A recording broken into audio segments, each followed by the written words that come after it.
Hey guys, subscribe our news channel and press the bell icon for all notification.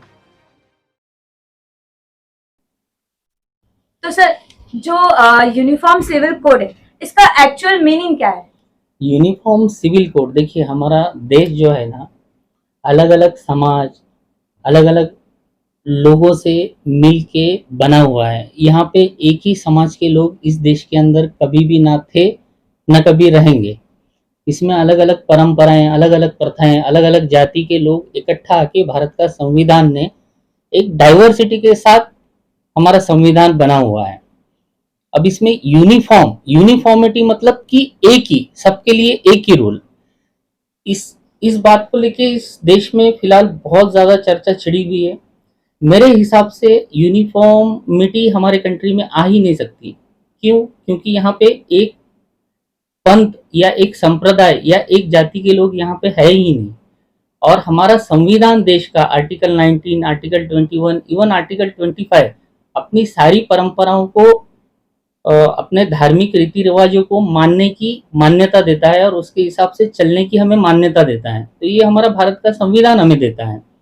Sir जैसे कि आने वाले भविष्य में मोदी जी अगर इसे लागू करते हैं तो इस पर देश में क्या प्रभाव पड़ेगा? क्योंकि इस देश में एक ही नहीं, कई वर्ग, कई जाति, कई प्रजाति लोग रहते हैं, तो क्या इस पर आने वाले दिनों में असर पड़ेगा? देखिए, ये एक पॉलिटिकल एजेंडा है यूनिफॉर्म सिविल कोड, और जहां तक इसको प्रेजेंट करके दिखाया जा रहा है कि ये सिर्फ मुसलमानों के विरोध में है।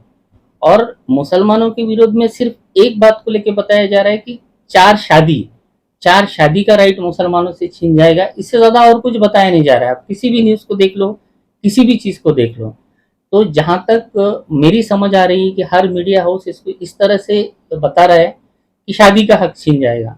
इतना ही नहीं है, मुस्लिम समाज को एक बहुत छोटा सा शायद इससे झटका लग सकता है कि चार शादी का हक छीन जाएगा। लेकिन मुस्लिम समाज को भी आप गौर से देखेंगे ना, तो चार शादी नॉर्मली 99% लोग करते ही नहीं है कि शादी में होते हैं। मुश्ताक जी, जैसे कि आपने अभी चार शादी का जिक्र किया, तो अगर हिंदू परंपरा से देखा जाए तो वहां पर सिर्फ एक ही शादी जायज है। अगर चार शादी जायज होगी तो क्या हिंदू चार शादी करेंगे? नहीं, चार शादी वो नहीं, वो यूनिफॉर्म सिविल कोड एक्चुअली बता के ये लाया जा रहा है कि मुसलमानों की चार शादी का छीन लिया जाएगा। जबकि वो अधिकार का इस्तेमाल ज्यादातर लोग करते ही नहीं है। और दूसरी चीज, इसमें सबसे ज्यादा वायलेट होने वाले हैं हमारे आदिवासी समाज, जो ना आवाज उठाने के लिए सक्षम है। सब जगह दिख रहा है कि मुस्लिम समाज इसका विरोध कर रहा है। एक्चुअली ये मुस्लिम समाज के विरोध से ज्यादा ये आदिवासी समाज के लिए ज्यादा विघातक साबित हो सकता है, आदिवासी समाज के लिए। क्योंकि उनकी मान्यताएं, उनकी प्रथाएं भिन्न भिन्न प्रकार की और इतने प्रकार की है कि हमें समझने में इतनी कठिनाई हो जाएगी।